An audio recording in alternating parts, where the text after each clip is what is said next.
Glória a Jesus.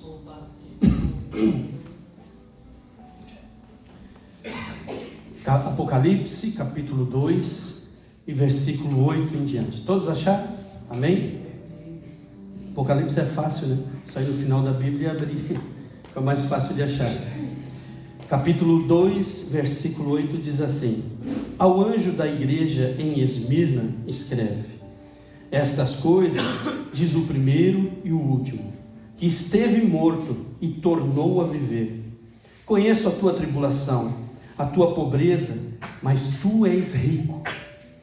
E a blasfêmia dos que a si mesmos se declaram judeus e não são, sendo antes sinagogas de Satanás.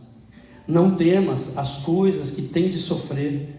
Eis que o diabo está para lançar em prisão alguns dentre vós, para ser dispostos à prova, e tereis tribulação de 10 dias. Sê fiel até a morte, e dar-te-ei a coroa da vida. Quem tem ouvidos, ouça o que o Espírito diz às igrejas. O vencedor de nenhum modo sofrerá o dano da segunda morte.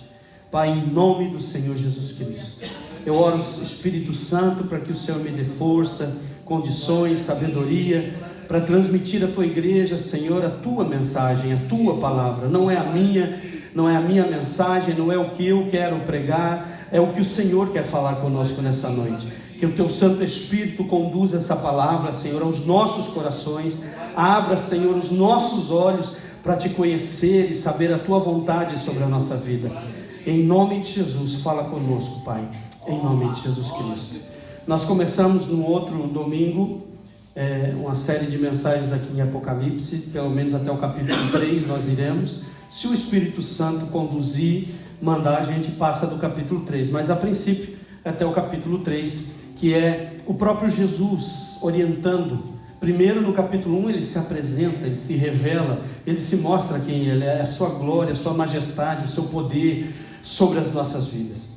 E a partir do capítulo 2, então, ele começa a descrever as cartas à igreja na Ásia, que hoje a igreja da Ásia Menor, principalmente hoje, é a Turquia, é a área da Turquia, por ali.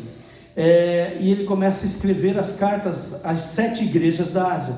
E nós, só recapitulando, para que, quem sabe, quem não pegou lá no início, não pegou essa explicação, essas cartas as 7 igrejas não quer dizer que eram apenas igrejas físicas que existiam naquela época, naquele momento, para aquele local, e essas cartas seriam apenas para essas igrejas. Essas cartas a essas igrejas, elas falaram a essas igrejas naquele tempo, vem falando no decorrer de 2000 anos a toda a igreja do Senhor, e falam até hoje a todos nós, para que hoje nós saibamos a vontade, o desejo, o coração de Jesus para a sua igreja, o que Jesus vê na sua igreja, o que Jesus corrige a sua igreja, e as promessas de Jesus para a sua igreja estão contidas nessas 7 cartas, as 7 igrejas aqui. E é por isso que elas são muito importantes nós entendermos uma a uma, porque nós podemos aplicar como uma questão de igreja num sentido amplo, a igreja de Jesus nesse tempo, sem placa, sem denominação, sem nome, mas a igreja num sentido amplo, no Brasil, fora do Brasil, no planeta, a igreja de Jesus. Nós podemos aplicar a nossa igreja local também, o que a igreja local precisa aprender e viver através dessas cartas que Jesus ensina. Nós podemos aplicar na nossa vida pessoal, como igreja de Jesus que somos. Nós somos a igreja viva de Jesus. Aqui nós temos um templo, que temos 4 paredes. Essas 4 paredes não são vivas, e elas não são ungidas.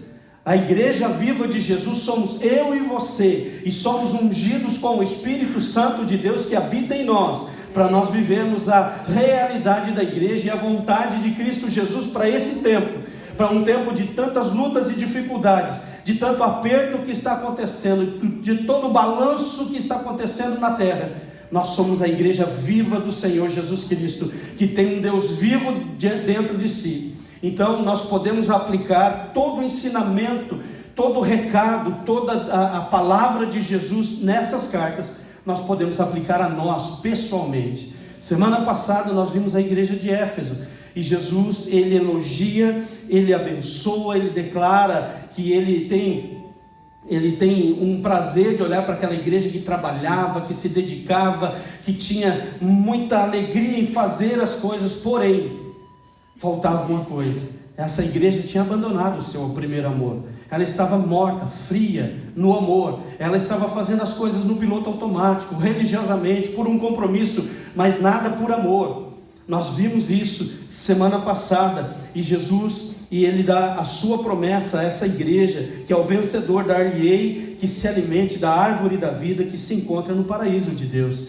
Agora, a igreja de Esmirna, essa palavra Esmirna vem de mirra, da raiz da palavra de mirra, e que é uma erva aromática, porém amarga. Isso é muito claro, para que já é muito, o nome da cidade já era bem apropriado para uma igreja que enfrentava perseguição. O aroma da mirra é maravilhoso, é gostoso, mas se beber é amargo. E essa era a situação da igreja que habitava, que vivia, que estava em Esmirna. Esmirna era uma cidade rica, mas com uma igreja pobre. Era uma cidade rica, ela rivalizava com Éfeso. Também era uma cidade portuária, que tinha um porto gigantesco, e era muito rica essa cidade. Mas dentro dessa cidade rica, nós vimos Éfeso, tinha uma igreja poderosa, tinha uma igreja, que apareceu, que vários pregadores pastorearam lá. Mas dentro de Esmirna, que era uma cidade rica, havia uma igreja pobre. Mas uma igreja pobre no sentido financeiro. O próprio Jesus disse: você é pobre, eu conheço a tua pobreza, mas tu és rico. O nosso olhar para a pobreza e para a riqueza é diferente do olhar de Cristo. O nosso olhar para a pobreza é ver as pessoas que não têm nada e são pobres, e é a questão financeira.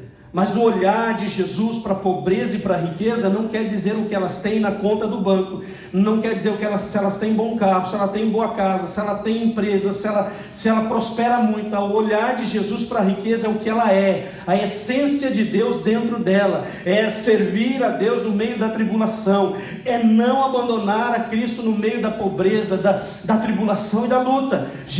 O olhar de Jesus para a riqueza é diferente da nossa. Os crentes não eram pobres em Esmirna porque não trabalhavam, porque eram vagabundos, os crentes, mas porque eram perseguidos. Ela era uma igreja perseguida, e nada melhor como num culto de missões de falar da igreja perseguida. Ela era uma igreja muito perseguida, eles tinham seus bens roubados, eram odiados, forçados a negar a Jesus e adorar a deuses pagãos. Nesta cidade tinha um templo dedicado a Roma, e as pessoas tinham que acender incenso para o imperador. Como acender uma vela para algum santo, era acender incenso para o imperador. Os crentes viviam, a igreja era pobre, perseguida, não porque eles não queriam trabalhar, não porque eles não queriam, é porque eles eram perseguidos. Quando conquistavam bens, eram roubados, e nada acontecia com quem roubava. A igreja era extremamente perseguida, atacada, odiada pelos romanos, e também nós vamos ver aqui na frente pelos judeus também. Esta igreja era perseguida. Jesus envia esta carta à igreja de Esmirna e usa, irmãos, algumas situações do contexto histórico, do contexto cultural deste local, para que eles compreendam melhor. Veja no verso 8 que nós lemos. Primeiro ele diz assim: o anjo da igreja em Esmirna escreve. Repetindo mais uma vez, quando a palavra que se refere ao anjo da igreja, ele está se referindo ao pastor da igreja, aquele que foi chamado, escolhido por Deus e colocado como pastor daquela igreja. A mensagem de Deus sempre virá do céu para o pastor, para chegar na igreja. Amém? E a palavra que está confirmando isso. Jesus envia a carta ao anjo, ao pastor da igreja. Era ele quem deveria receber a mensagem e transferir e transmitir para a igreja. E transmitir, por isso, irmãos, que nós pouco temos, ou quase não temos mais pessoas de fora pregando aqui. Porque eu entendi isso. Porque seria muito fácil eu convidar fulano, ciclano, prega, faz um show, faz um espetáculo, mas o fulano, o ciclano que vem de fora e até prega muito melhor do que eu, emociona muito mais as pessoas do que eu, ele não tem o compromisso de pastor que eu tenho. E ele vai vir aqui, vai falar um monte de coisa, algumas coisas podem te abençoar, algumas coisas podem acabar com a tua vida, e amanhã ele vai embora e ele não tem o compromisso de pastor. Mas a mensagem de Deus é dada ao pastor das ovelhas, para que o pastor das ovelhas transfira para as suas ovelhas a vontade, o desejo, a palavra de Deus que Deus enviou. Segundo lugar, ele fala aí, eu sou... Estou quase me confundindo com a igreja de Éfeso, mas é que estas coisas diz o primeiro e o último. Nós vimos também lá no capítulo 1 que o primeiro e o último, ele se refere àquele que estava no princípio e estará até o fim conosco. O alfa e o ômega, a primeira letra do alfabeto grego e a última letra, que quer dizer, ele é todo poderoso e ele é completo. E quando ele fala o primeiro e o último, aquele que estava no início e que estará até o fim contigo, conosco. Ele também fala que estive morto e tornei a viver. Ele fala aqui no verso 1, o olho vai lá em cima na outra. Estive morto, aquele que esteve morto e tornou a viver. Claro que Jesus está falando da sua morte, da sua ressurreição, mas por que ele usa esta linguagem? A cidade de Esmirna havia sido fundada como colônia grega 1000 anos antes de Cristo. Era uma cidade antiga. No ano 600 antes de Cristo, os lídios a invadiram e destruíram ela por completo. Ela ficou morta, não havia mais cidade naquele lugar. Ela morreu aquela cidade. No ano 200 antes de Cristo, um general chamado Lisímaco reconstruiu essa cidade e fez dela a mais bela da região da Ásia, a cidade mais bela da Ásia. Então o contexto histórico desta cidade era que ela havia morrido e ressuscitado, e Jesus usa isso como pano de fundo para dizer: estive morto, mas eu estou vivo. E essa linguagem eles entendiam por causa da mesma situação que a cidade passou. Jesus sempre usa a linguagem simples, irmãos, para que nós entendamos a sua mensagem. Não tem palavra bonita, não tem nada de muito espalhafatoso, para que todos nós possamos ouvir e entender a sua palavra. Mas vamos em frente, o versículo 9, vamos vendo versículo a versículo. A primeira coisa que Jesus disse é: conheço a tua tribulação, mas tu és rico, e a tua pobreza, mas tu és rico. Eu já falei dessa questão da pobreza e tu és rico. E eu quero falar da tribulação. Primeira coisa, Jesus disse: eu conheço a tua tribulação. E essa já é uma grande resposta para quantas pessoas dizem: o Senhor não está vendo a minha tribulação. Ele está vendo, Ele conhece, Ele sabe. O Senhor me esqueceu nesse problema, nessa doença, nesse problema familiar. Eu oro. Irmãos, o que o irmão acabou de fazer aqui é um grande testemunho. A situação que a irmã Sandra já passou na vida, eu nunca vi sair uma palavra de murmúrio da boca dela. Eu já ouvi sair da boca dela assim: o meu Jesus sofreu tanto, por que eu não vou sofrer? Eu já ouvi sair da boca dela isso, mas nunca ouvi ela reclamando que Jesus abandonou ela. Porque Jesus, aqueles que creem no Senhor Jesus Cristo, sabem que Jesus sabe da nossa tribulação, e Ele não nos abandonou na nossa tribulação, Ele está conosco no meio da nossa tribulação. E é o que Jesus falou para eles: eu conheço a tua tribulação. A ideia de tribulação é um aperto, um sufoco, um esmagamento.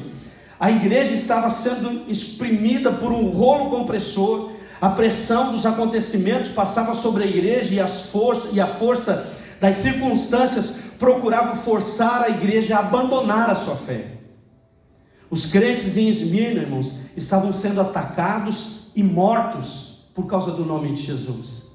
Estavam sendo atacados e mortos. Eles eram forçados a adorar o imperador como se fosse Deus.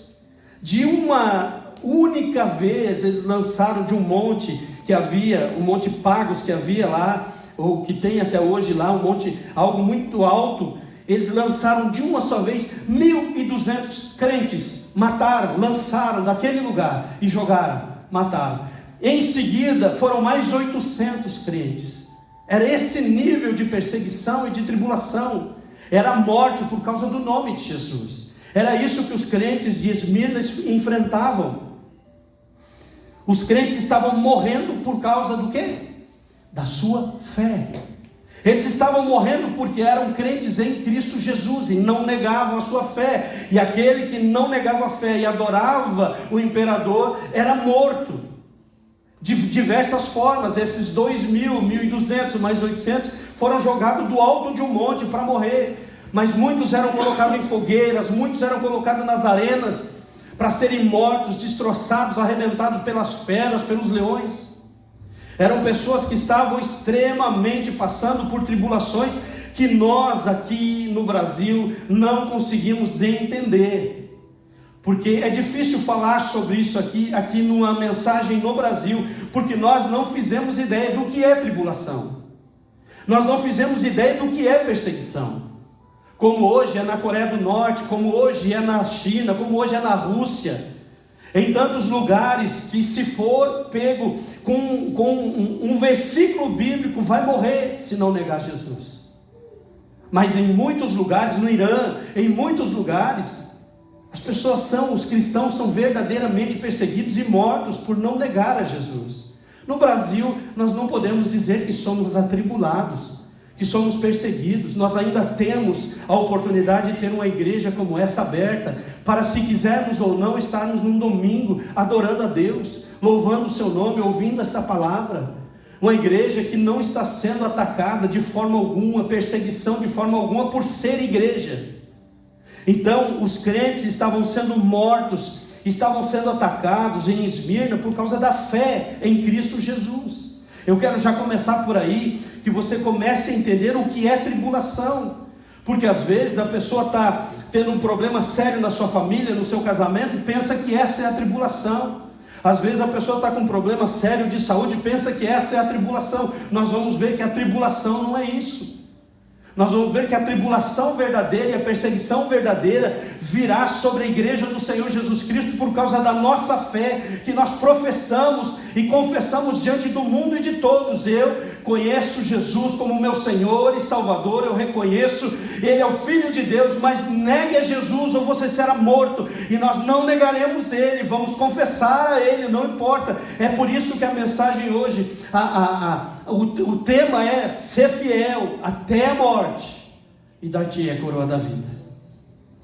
Perseguição, tribulação não são sofrimentos.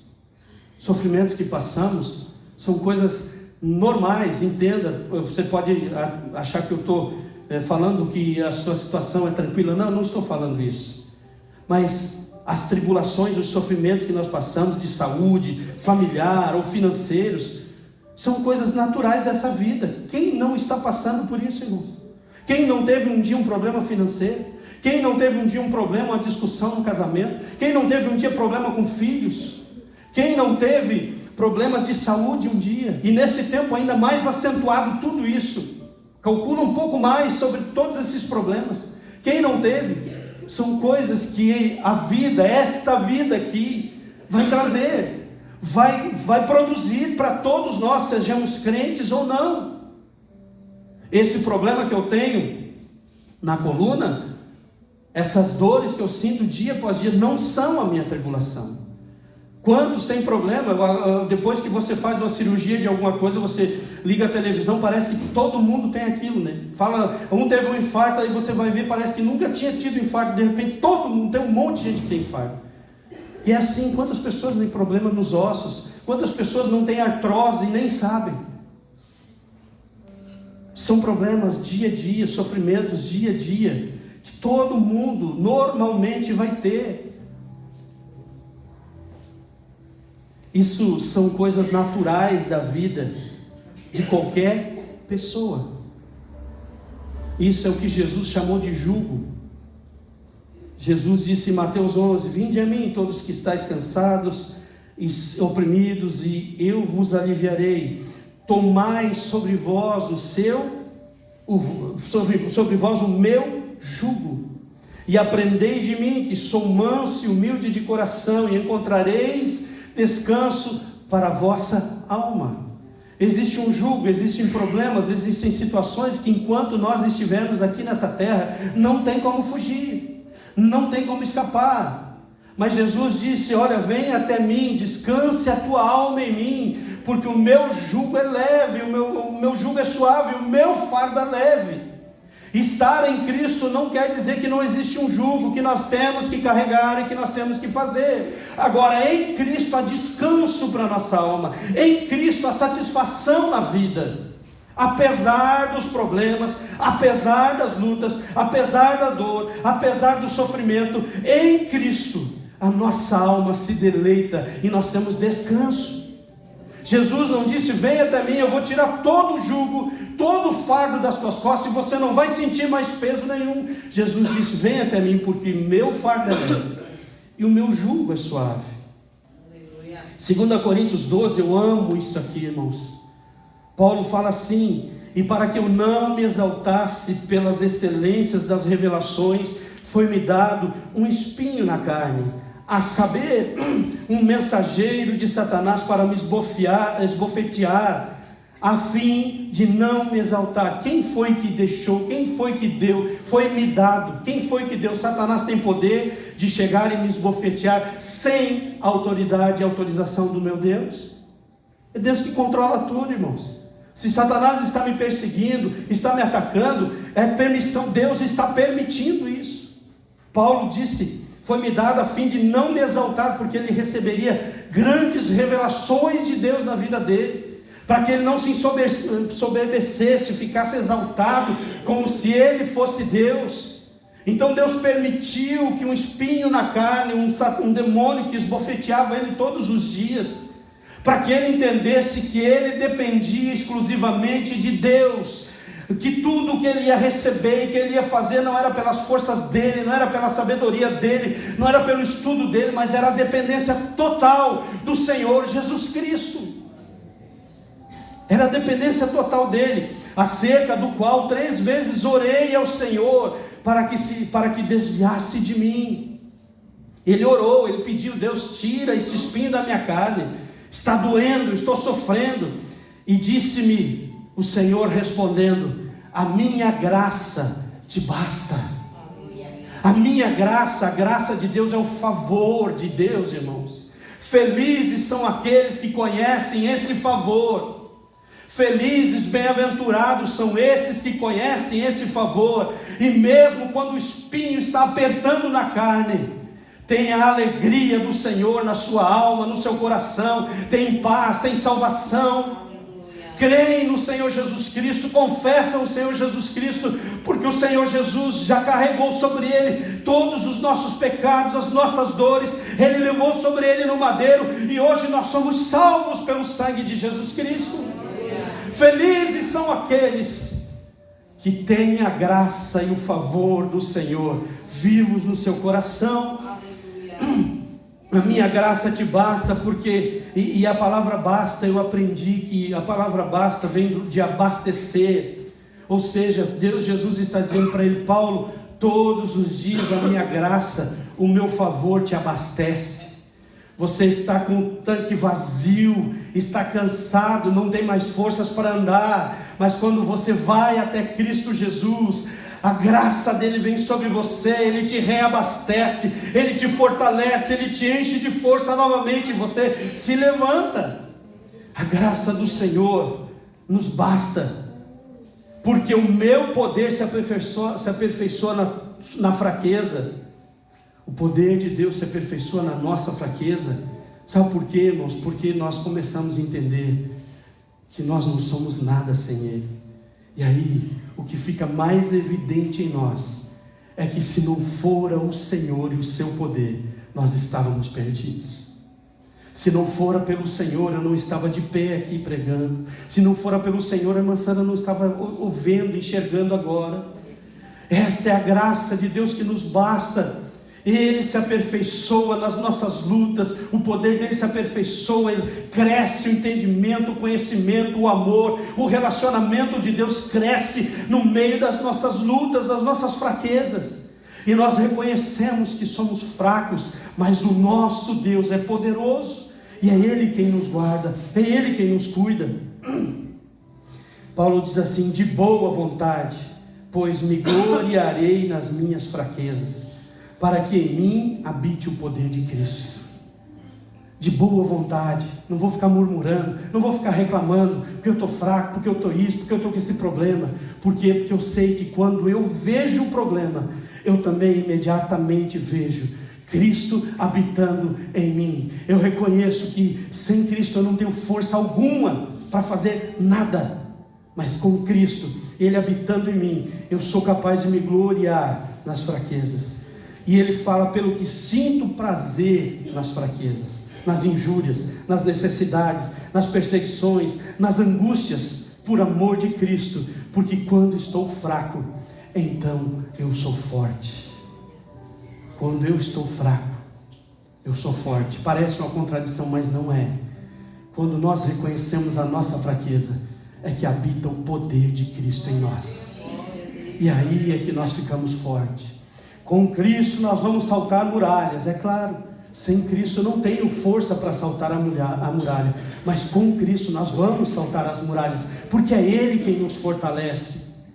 Então, a partir de hoje, não olhe as tribulações, as lutas que você está passando como um castigo de Deus, como uma opressão de Deus, como um abandono de Deus. Olhe que o Senhor está dizendo: filho, dependa de mim. Filho, olha mais para mim. Filho, eu tenho poder para cuidar de você, para cuidar da tua casa, para cuidar dos teus negócios, da tua família.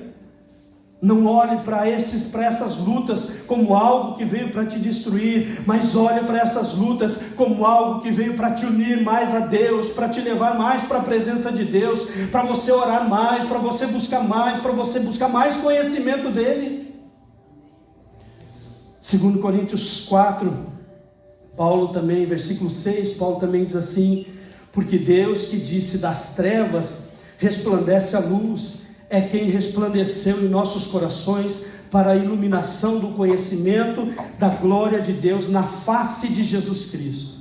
Temos, porém, esse tesouro em vasos de barro, que somos nós. Vaso de barro é frágil, vaso de barro quebra, vaso de barro trinca, vaso de barro é frágil. E ele disse: nós temos este tesouro, Cristo em nós, em vasos de barro,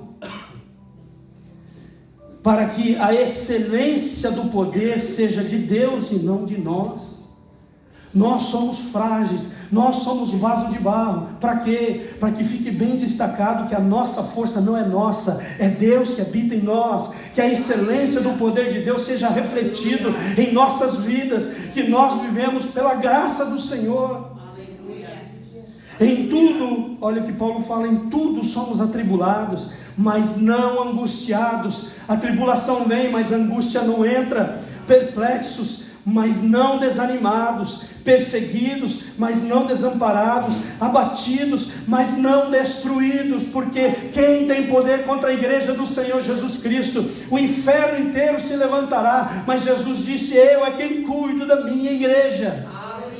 Pode estar oprimido e até muitas vezes até se sentindo destruído, mas ainda assim o Senhor está nos sustentando, porque Ele quem cuida da sua igreja, trazendo sempre por toda parte a mortificação do Senhor Jesus no nosso corpo, para que a vida de Jesus se manifeste também em nossos corpos. E assim, nós que vivemos, estamos sempre entregues à morte, por amor de Jesus, nós somos entregues à morte, para que a vida de Jesus se manifeste também em nossa carne mortal, de maneira que em nós opera a morte, mas em vós opera a vida. E temos, portanto, o mesmo espírito de fé, como está escrito: criei, por isso falei. Nós cremos também, por isso também falamos, sabendo que o que ressuscitou o Senhor Jesus nos ressuscitará também por Jesus e nos apresentará convosco. Você está entendendo, irmãos, o que é sofrer por Jesus, o que é enfrentar tribulação por Jesus? Porque tudo isso é por amor de vós, para que a graça multiplicada por meio de muitos torne abundante a ação de graças para a glória de Deus. Por isso, é por isso e só por isso nós não desfalecemos. Por isso não desfalecemos, mas ainda que o nosso homem exterior se corrompa, o interior, contudo, se renova de dia em dia. Ainda que este corpo se corrompa, a nossa alma, a nossa fé se renova dia após dia. Os sofrimentos estão aqui fora, mas aqui dentro está a fé, o amor, a graça de Deus agindo em nossas vidas. Porque a nossa leve e momentânea tribulação, quando Paulo olha para o amor de Jesus, ele olha para as tribulações e diz: essa é leve e momentânea. Além de não ser tanto quanto eu potencializo, ela vai passar, é momentânea, não vai durar eternamente, ela é momentânea. Vai passar, meu irmão, vai passar, minha irmã. Esta leve e momentânea tribulação, ela produz para nós um peso eterno de glória muito excelente. Tudo que nós estamos vivendo, enfrentando e não negando o nome de Jesus aqui, produz um peso eterno de glória para a eternidade com o Senhor Jesus Cristo. Não atentamos nós às coisas que se veem, mas nas que se não veem, porque as que se veem são temporais e as que se não veem são eternas. Quantas pessoas hoje estão procurando nas igrejas coisas temporais, coisas que passam, bênçãos financeiras, isso, aquilo, várias coisas deste mundo, mas nós não atentamos para isso, diz a palavra de Deus. Nós atentamos para as coisas que jamais vão passar. A vida eterna com o Senhor Jesus Cristo é muito maior do que todas as bênçãos temporais desse mundo que vão passar, mas a palavra do Senhor permanece para sempre. Então, irmãos, quando ele fala que conheço a tua tribulação, tribulação é ser perseguido, ameaçado e até morto por causa do nome de Jesus. E volto a dizer, nós nem conseguimos medir isso, porque quem de nós aqui foi ameaçado de morte por ser crente? Nós não temos ideia disso, mas tem lugares já no planeta, regiões, que ai daquele que falar em Jesus Cristo, ai daquele que for pego pregando num porão escondido, sujo, é morte na certa, é perseguição total. Lucas 9, também Jesus diz assim, dizia a todos: se alguém quer vir após mim, tem que fazer o quê? Negue-se a si mesmo. Negue-se a si mesmo. E tome a cada dia a sua cruz e siga-me. Tem gente que pensa que a cruz é aquele problema de família. Tem gente que pensa que a cruz é a doença, isso, aquilo. Tome a sua cruz. Nós viveremos nesse mundo, irmãos. Nós teremos problemas nesse mundo. E Jesus disse: olha, eu não vou isentar vocês de problemas, mas se você quiser me seguir, você tem que negar a si mesmo, os seus desejos, as suas vontades, os seus prazeres carnais, para ter uma vida comigo.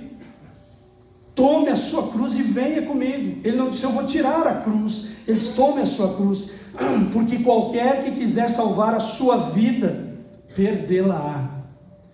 Mas qualquer que por amor de mim perder a sua vida, salvá-la. Essa semana eu vi uma frase, eu não lembro o autor, tentei achar ela, mas eu quero apenas resumir a primeira parte dela, que o autor dizia assim: morra antes de morrer. Morra antes de morrer. É a primeira parte, o restante eu não lembro, era bem curtinha a frase. O que esse autor estava dizendo?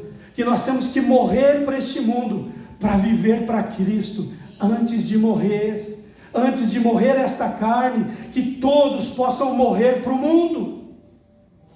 Sabe, quando Jesus esteve, é um exemplo, diante do túmulo de Lázaro, 4 dias morto, falou com Maria, ele falou com Marta, ele falou com a multidão, e a multidão não ouvia. O único que ouviu foi o morto, foi aquele que estava 4 dias morto lá dentro. Isso é um exemplo para dizer que nós temos que morrer todos os dias para este mundo, antes de morrer esta carne, que nós possamos morrer para as coisas deste mundo e viver para a eterna palavra, glória e poder do nosso Senhor Jesus Cristo.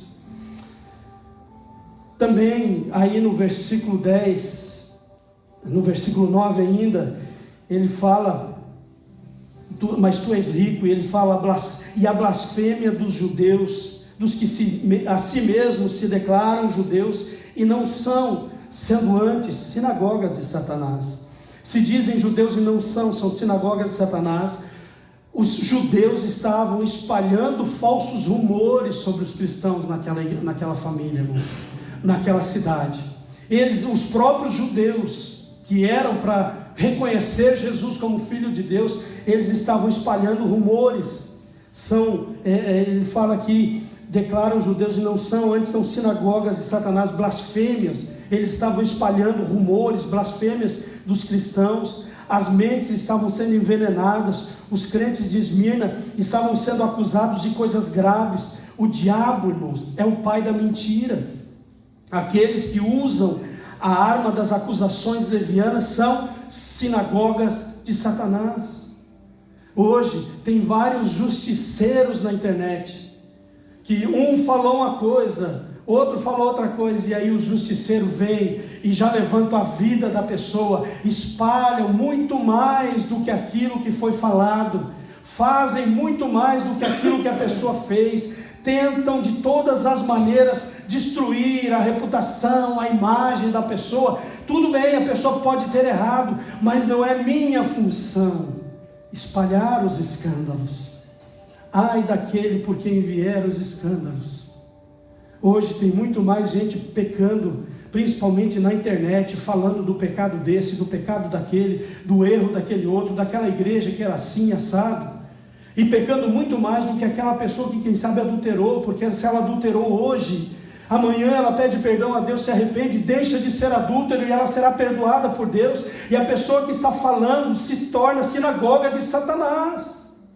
A pessoa que está espalhando, continua espalhando, mesmo quando a pessoa se arrependeu, pediu perdão dos pecados, retornou, deixou aquele pecado, e as pessoas continuam martelando aquilo. Olha, fulano fez isso, mas já faz 10 anos, não, mas fez.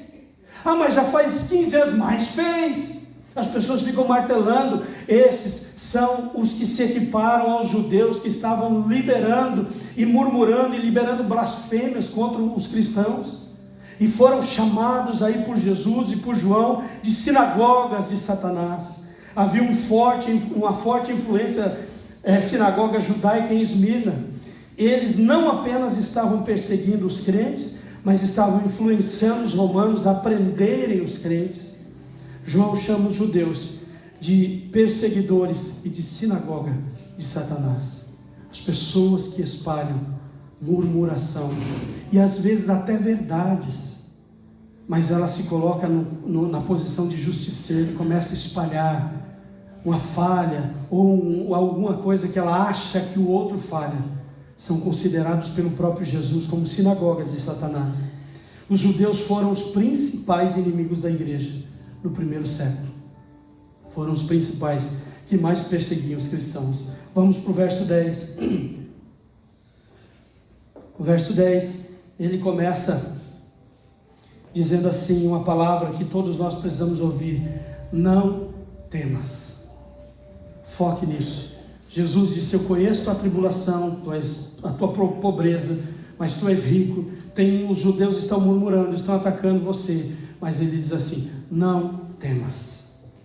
Mas não é só por isso, porque em seguida ele vai dizer assim: não temas as coisas, não só as coisas que já passaram, mas as coisas do futuro, coisas que tens de sofrer.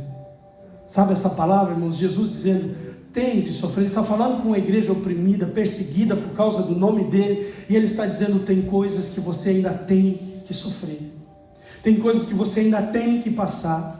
Parece que nós vemos hoje para um culto que estamos exaltando o sofrimento. Não, nós estamos exaltando o Jesus Todo-Poderoso, que está no nosso meio, está conosco no meio do sofrimento, das lutas, das batalhas, e está nos abrindo os nossos olhos hoje, para que nós possamos estar firmes, não temer as perseguições que virão, os ataques que virão, as coisas que virão contra a nossa vida. Jesus disse: não temas, você tem que passar por isso, mas não tenha medo. Não temas as coisas que tem que sofrer. Depois ele diz que serão postos à prova. Eis que o diabo está para lançar na prisão alguns dentre vós, para serdes postos à prova. Sabe, Jesus sabe que o diabo está para fazer isso, por que ele não para isso? Porque é o próprio Senhor Jesus que está cuidando da sua igreja, está tratando a sua igreja, e Ele sabe que nós precisamos desses enfrentamentos, para dependermos dEle, somente dEle, para ser dispostos à prova. Nós somos provados, até mesmo quando a gente sabe que é Satanás que está agindo, está fazendo, é o próprio Senhor que está permitindo acontecer. Olha, só teve um rei Davi, um guerreiro poderoso, porque tinha no caminho dele alguns leões, alguns ursos lá no pasto, e depois só se levantou um grande guerreiro, porque tinha um gigante Golias, que afrontava todo o exército de Deus, e Davi pequenino, disse: quem é esse incircunciso que afronta o meu Deus? Só teve um Davi, porque teve um Golias, irmãos. Só teve um Davi, porque teve um gigante, que amedrontou um exército inteiro, mas teve um ungido, um homem de Deus, que se levantou e a partir dali se tornou o rei Davi, o guerreiro. Essa luta, essa batalha, essas tribulações que nós temos que enfrentar, não são para nos destruir, mas são para nos levantar e nos fortalecer mais ainda a nossa fé em Cristo Jesus. Glória a Deus. E ele fala de tribulação de 10 dias. Essa tribulação de 10 dias não quer dizer que Deus está revelando hoje que vai ter 10 dias de tribulação. Isso aqui fala de tempo determinado. Ele sabe até o tempo das nossas lutas. Ele é soberano. Ele é onipotente, onipresente, onisciente. Ele conhece todas as coisas. Não quer dizer que vai ser 10 dias, não quer dizer que vai ser 11 dias, 20 dias. Mas ele está dizendo aqui que tem um tempo. E vai acabar, a tribulação vai acabar, vai passar um tempo, um período, seja 10 dias, 20 dias, e eu conheço pessoas que já oram há 20 anos, e não desistem, não desanimam, não voltam atrás, não enfraquecem. Você, como eu falei, você não ouve sair uma palavra de murmuração da boca delas. E se determina que o Senhor conhece o tempo. Conhece o tempo. Eu quero dar um exemplo sobre isso, irmãos. E esse exemplo vem do próprio bispo da igreja de Esmirna. O nome dele é Policarpo. Ele era um bispo, ele era como um superintendente da região. Ele era o líder da igreja em Esmirna, para ficar mais simplificado. Cerca de 50 anos depois desta carta ser enviada, o bispo de Esmirna foi queimado vivo na própria cidade. Foi queimado vivo. Mas olha, isso aqui é história, isso não está na Bíblia, mas os livros históricos estão mostrando isso que aconteceu. Policarpo era um discípulo de João e foi líder e bispo da igreja em Esmirna. Esse dedicado líder foi queimado vivo em uma fogueira no ano 155 depois de Cristo. Seus assassinos, seus algozes que foram buscar ele na sua casa, quando chegaram, disseram: olha, você está sendo chamado, nós temos que te levar. Sabe o que ele fez? Ele disse: não antes de eu preparar uma refeição. Ele sabia que ia ser morto. Não antes de eu preparar uma refeição. Veja a história, você vai aprender isso. Eu quero preparar uma refeição para vocês. Enquanto vocês comem, me deem um tempo para orar. E depois vocês podem me levar. E eles aceitaram. Ele preparou uma refeição, deu para os seus algozes, os que estavam ali, os soldados que estavam ali, para levar ele preso, para matar.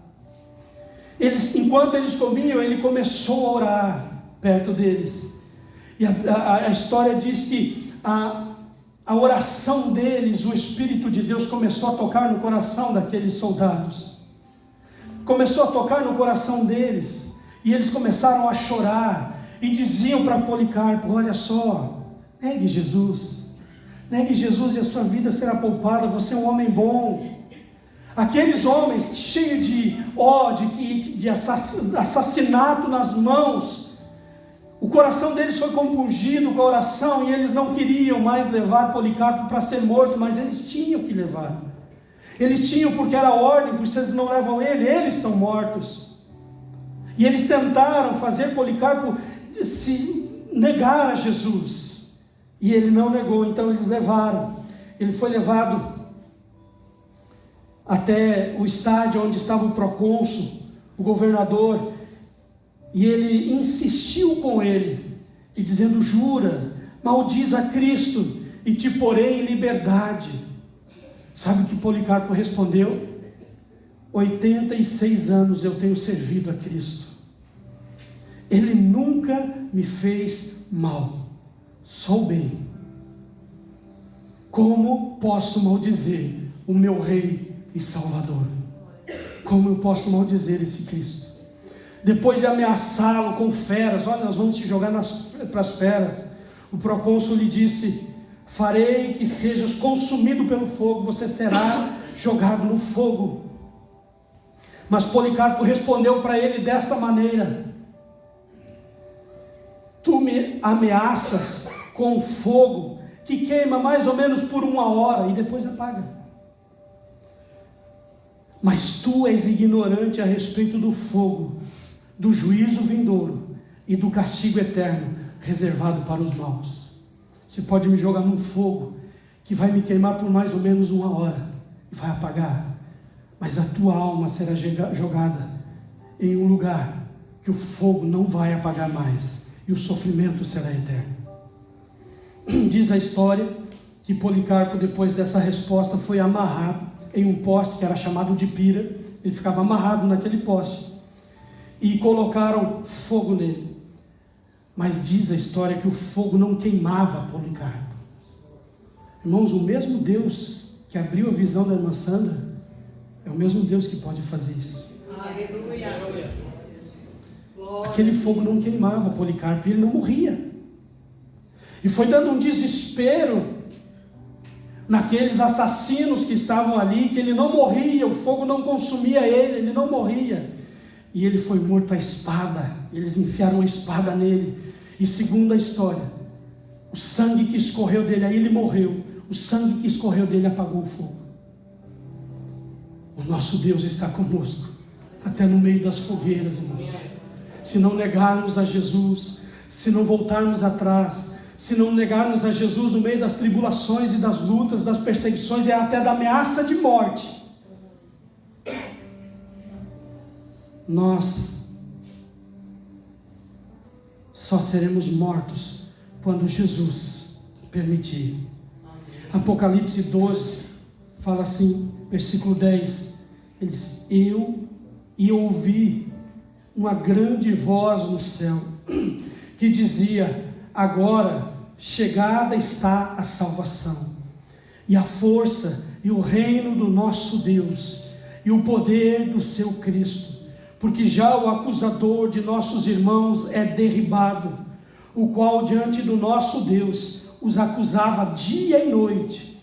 E eles, preste atenção qual é a vitória do cristão, eles, os cristãos, o venceram pelo sangue do Cordeiro e a palavra do seu testemunho, e não amaram a sua vida até a morte. Como é que o cristão vai vencer? A vitória para o anticristo e todo o seu exército é matar um cristão. A vitória aparente, porque na vitória dele mesmo seria fazer um cristão negar a Cristo. Mas quando esse cristão se coloca e diz: não negarei a Cristo, estou disposto a ir até a morte, para que o mundo veja que Ele é poderoso e pode matar, Ele vai matar esse cristão. Para o mundo é a vitória do anticristo, para o mundo é a vitória desse líder. Mas para o crente é a vitória da vida eterna com o Senhor Jesus Cristo. Como que nós vencemos? Estando fiel até a morte. Ser fiel até a morte. E quando ele fala ser fiel até a morte, não quer dizer que até o fim da nossa vida. Até que a morte pode bater na nossa frente a qualquer momento e nos fazer a proposta: negue Jesus, negue o teu Deus e você viverá. É nesse sentido que ele está fazendo, que ele está falando. E eu pergunto para a igreja nessa noite: estamos preparados para morrer por Jesus? Estamos preparados para dar a nossa vida pela fé em Cristo Jesus. Temos certeza que se hoje os nossos governantes liberarem um decreto e dizer fechem as igrejas, e se alguém for encontrado pregando este evangelho seja morto imediatamente, estamos preparados para sair para a rua, ou ir para os porões, ir para os cantos, ir para os lugares mais longínquos para pregar esse evangelho, mesmo correndo risco de vida. Porque hoje nós não corremos risco de vida, mas um dia nós correremos. Será que estamos preparados para isso? Hoje é pregado um evangelho que eles chamam de Nutella, um evangelho gostosinho, bonitinho, Deus vai te dar vitória, você é vitorioso, alimenta o teu ego, mas não alimenta a tua alma. O evangelho que alimenta a nossa alma é o evangelho verdadeiro de Jesus Cristo, e que nós estejamos preparados para ir até a morte por Ele. A promessa para aqueles que estão preparados para ser fiel até a morte, se a morte se apresentar, eu continuo sendo fiel. Eu me lembro aqui, sempre conto para os irmãos, da irmã Doraci, aquela irmã lá em São José que era diaconisa, gordona desse tamanho, negrona. Eu era apaixonado por ela por mim, a pastora sabe disso, a gente não tem segredos. Ela me tratava como filho dos olhos azuis dela. E eu era líder dela. Ela tinha diabetes, não se cuidou, transformou num câncer no pâncreas, foi para o hospital e aquele câncer foi tomando o corpo dela. Teve um dia que eu e a pastora fomos visitar ela. Quando entramos na porta, as enfermeiras já diziam: você que é o filho dos olhos azuis da dona Doraci? Sou eu. Tinha o maior prazer em falar isso.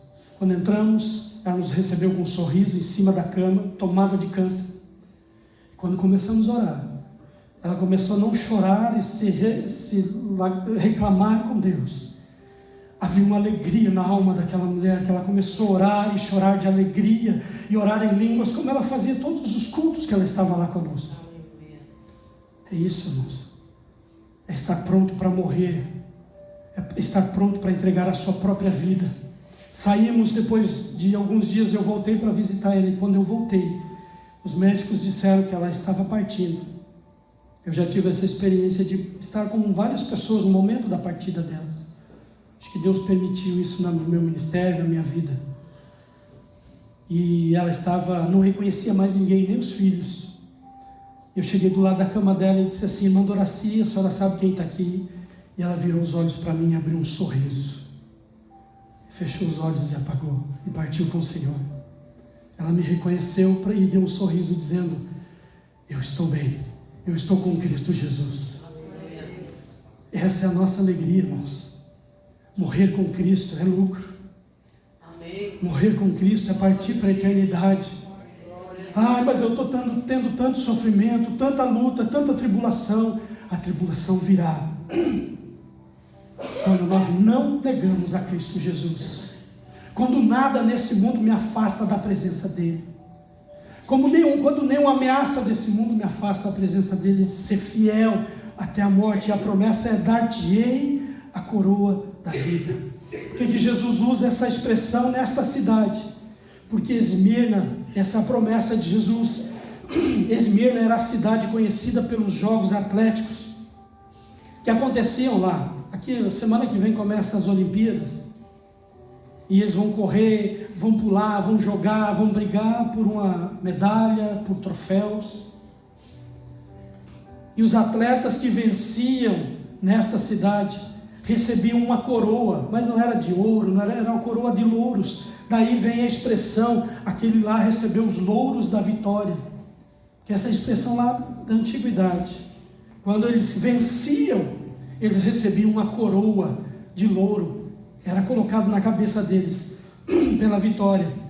Mas essa coroa, irmãos, era corruptível. Esse ouro, prata e bronze que os atletas vão ganhar agora é corruptível. Vai apodrecer, vai estragar, vai perecer. Esta coroa vai representar que um dia eles tiveram uma vitória. Ela vai perecer. Mas a coroa prometida por Jesus aqui, eu dar-te-ei a coroa da vida. Ela é prometida aos fiéis que até a morte, que forem fiéis até a morte, é uma coroa incorruptível, permanente e eterna. É a vida eterna com Cristo Jesus. A maior marca da nossa vitória não é o carro novo que nós compramos, eu sou vitorioso. Não é a vitória que eu tive no esporte. A maior marca da nossa vitória é quando partirmos daqui e irmos morar com o nosso Senhor e Salvador Jesus Cristo eternamente. Esta é a coroa da vida para aqueles que possam estar passando perseguições, ataques, lutas, tribulações, mas não negam Jesus. Muitos hoje já estão tragados pela apostasia dos últimos tempos, pela frieza do amor dos últimos tempos. Estão abandonando igrejas, estão abandonando a fé, estão esfriando na fé, não tem mais prazer em Cristo. E infelizmente, esta é a apostasia. Muitos já estão se entregando a isso. O que nós mais vemos hoje são crentes tristes, desanimados, esfriados da fé. Por quê? Porque não entenderam, acham que estão passando tribulações, lutas, e que Deus não está cuidando deles, porque esse problema que está acontecendo, o que aconteceu, por que Deus não fez isso? Porque foram ensinados dessa maneira. Mas ó Senhor Jesus Cristo, nos dê graça, nos dê sabedoria para pregar aos crentes desse tempo, porque a igreja está pregando aos crentes desse tempo, irmãos. A igreja não está pregando para o mundo, a igreja está pregando aos crentes que estão se esfriando, que estão abandonando a sua fé, que não estão dispostos a morrer por Cristo mais. A pregação da igreja hoje não é para multidões, é para crentes que precisam reacender a chama da fé no seu coração e voltar para Cristo, não para uma religião, voltar para os pés do Senhor e ficar fiel até a morte. Que esqueceram que Jesus prometeu uma coroa da vida para aqueles que vencerem. A igreja hoje, nós pastores, estamos pregando para crente. Nós, por isso que está difícil, muitos pastores correm para as campanhas, porque não tem mais mensagens para pregar, porque estamos pregando para crente ficar firme. O evangelismo de rua, o evangelismo através de grupos familiares, células, não está mais funcionando. Por quê? Porque a igreja precisa despertar, a igreja precisa voltar ao primeiro amor, a igreja precisa queimar. Como que eu vou conquistar alguém de fora se nem eu estou bem? Se até eu estou a ponto de me desviar dos caminhos? Nós precisamos nos levantar como igreja, fiel ao noivo até a morte, e receberemos a coroa da vida. Glória a Deus. E esta é a coroa incorruptível. E terminando aqui, ele diz mais uma vez: quem tem ouvidos, ouça o que o Espírito diz às... Estamos pregando para quem? Para a igreja. Ele não enviou carta para o mundo, irmãos. Ele não enviou carta para quem não conhece Jesus, ele enviou carta para a sua igreja. Desperta. Desperta, noiva amada do Senhor. Essa carta é para nós, é para a igreja. Quem tem ouvidos, não apenas ouvidos naturais, mas ouvidos da fé, espirituais, volte para o Senhor. Ouça. Ele diz: o vencedor de nenhum modo sofrerá o dano da segunda morte. Você sabe qual é a segunda morte?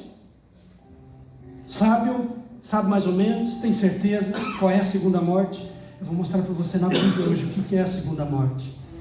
Jesus disse assim: não temam aquele que pode matar o corpo, que é Satanás.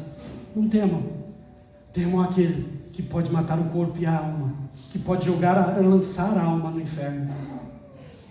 E esta é a segunda morte. As pessoas têm medo do diabo, mas não temem mais a Deus.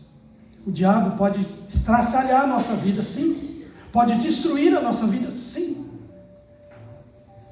Mas Deus, a mão de Deus é muito mais poderosa do que a de Satanás. Que o diabo pode fazer de tudo e eu até morrer com todas essas dores no meu corpo. mas ele não pode matar minha alma. Eu vou morar com o Senhor Jesus Cristo. Aleluia. A segunda morte está em Apocalipse capítulo 20, nós estamos indo para o final. Ele diz assim, verso 11: e vi um grande trono branco, e o que estava sentado sobre ele, de cuja presença fugiu a terra e o céu, e não se achou lugar para eles. E vi mortos, grandes e pequenos, que estavam diante do trono. Abriram-se os livros, e abriu-se o livro da vida, o outro livro, que é o livro da vida.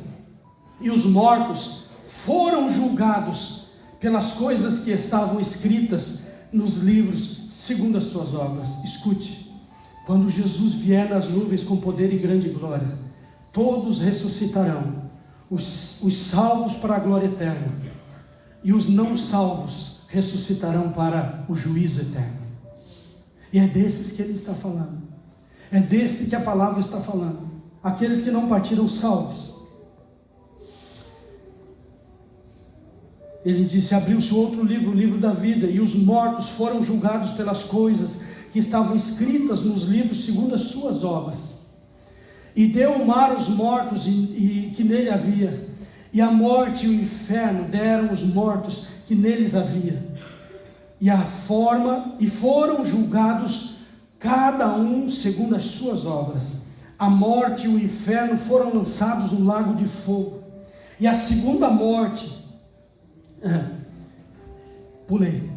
a morte e o inferno foram lançados no lago de fogo. Esta é a segunda morte.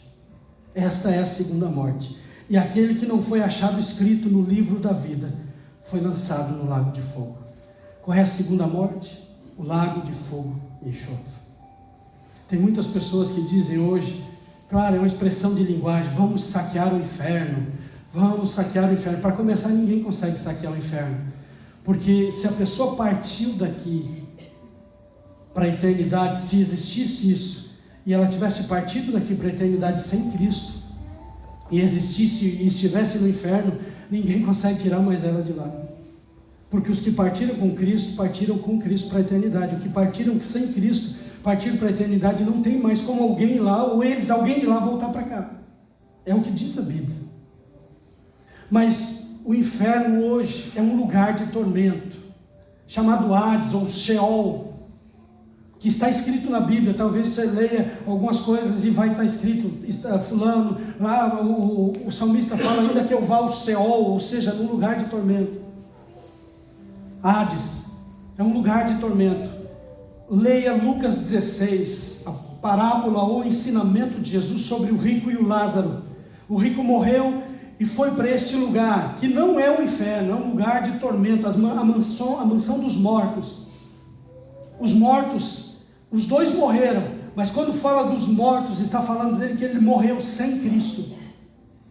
E ele foi para esse lugar de tormento, e por um instante na eternidade se abriu uma visão, e ele conseguiu ver o Lázaro no lugar de gozo eterno, que é onde nós todos iremos. Amém? Amém?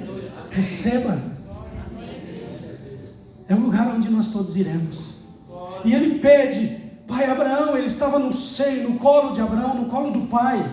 E ele pede, pai Abraão, mande que Lázaro venha molhar os meus lábios, porque estou sedento. E Abraão disse, não, daqui para aí, ninguém pode passar nem daqui, nem daí para cá.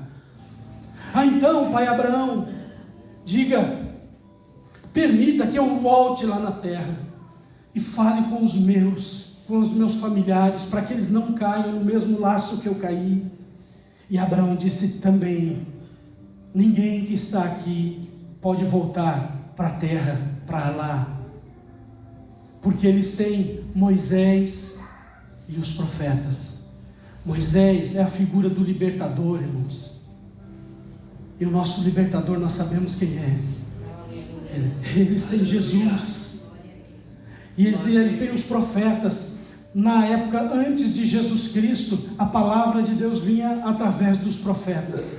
Eles têm já um libertador, e eles têm a palavra de Deus. As pessoas que estão aqui tem que ouvir a palavra de Deus e se converter ao nosso libertador, o Senhor Jesus Cristo, que deu a sua vida na cruz do Calvário. Só assim elas escaparão da segunda morte, porque a primeira morte não é tão terrível, mas a segunda é a pior, porque ela será eterna. Assim como nós estaremos eternamente na glória com o Senhor Jesus, gozando e vivendo das maravilhas da presença dele, aqueles que morreram sem Cristo estarão eternamente no sofrimento eterno, onde o fogo queima e não consome, a dor será intensa, e o pior, não terá Deus, não terá socorro e não terá mais saída. Jesus termina, os músicos podem vir para o altar, temos um tempinho para orar um pouco. Jesus termina essa carta dizendo ao vencedor. Quem são os vencedores? Segundo a carta para Esmirna, os vencedores são aqueles que foram fiéis até a morte, que não murmuram, que não se afastam, que não se desviam por causa das tribulações, das lutas, das batalhas, que todos os dias se levantam, que mesmo em face à morte testemunham de Jesus. Esses são os vencedores, segundo o contexto desse texto. E Jesus disse aos vencedores: de nenhum modo sofrerão o dano da segunda morte. Nós estamos escapes disso, quando somos fiéis até a morte. Fique de pé na presença de Deus.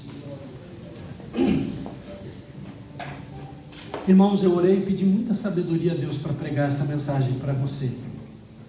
Mas graças a Deus essa igreja já está bem madura para ouvir esse tipo de mensagem. Porque não é mais tempo da igreja correr atrás de bens passageiros. É tempo da igreja reavivar a sua alma, a sua fé, para estar firmada em Cristo Jesus, fortalecida em Cristo Jesus. As demais coisas serão acrescentadas. Não se preocupe, não faltará nada para você. O Senhor sustenta, o Senhor cuida do seu povo. Ele anda no meio da igreja, Ele se move, Ele conhece a tua tribulação, Ele conhece a tua necessidade, Ele sabe o que você precisa. E não só sabe, Ele te abençoa, Ele te guarda, Ele libera bênçãos. Nós acabamos de ouvir uma maravilhosa bênção aqui. Ele ainda cura cegos, Ele ainda cura surdos, Ele ainda levanta paralíticos. Ele ainda é poderoso para fazer isso infinitamente mais do que nós possamos pensar. O que nós precisamos é ser fiel a Ele, é estar diante dEle. E prepare o seu coração nessa última canção e oração. Ele pode fazer o mesmo milagre que fez semana passada aqui dentro dessa igreja. Curar você, libertar você, visitar a sua casa, tocar naquele filho, naquela filha, naquele parente, naquela pessoa que está doente, está perdida, está desviada, está esfriada na fé, está longe de Cristo. Que nesse tempo nós possamos pregar e levar esse evangelho a essas pessoas, para que eles voltem para Cristo Jesus e que eles não sofram o dano da segunda morte. Vamos colocar nossa vida agora em adoração ao Senhor.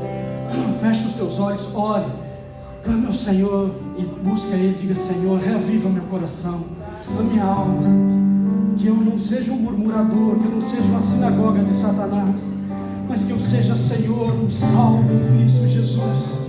Que eu tenha a coragem de, mesmo em face da morte, não negar a Jesus Cristo e enfrentar todas as tribulações que estão para se levantar diante de mim. Mas elas serão passageiras, mas a eternidade, a coroa da vida é eterna, em nome de Jesus Cristo.